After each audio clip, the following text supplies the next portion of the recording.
Мы то, что сейчас говорим, о чем мы говорим, все это протоколируется, все это мы будем выполнять.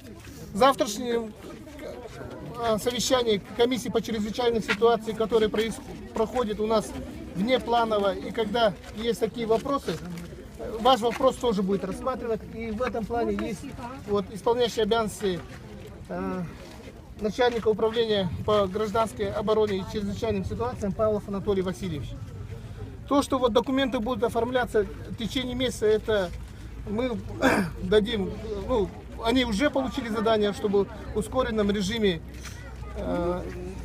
оформление документов шло по гражданам, которые пострадали. В части того, что нужно оказать материальную помощь человеку, который потерял семью, мы это обязательно окажем.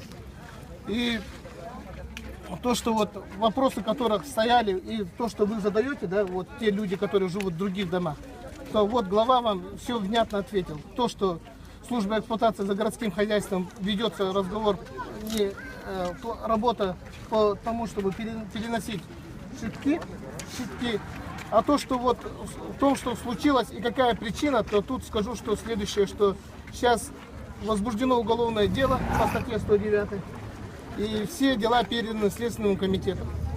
Следственный комитет нам пока ничего определенного не сказал. Сейчас идет следственные мероприятия, из-за чего произошел пожар.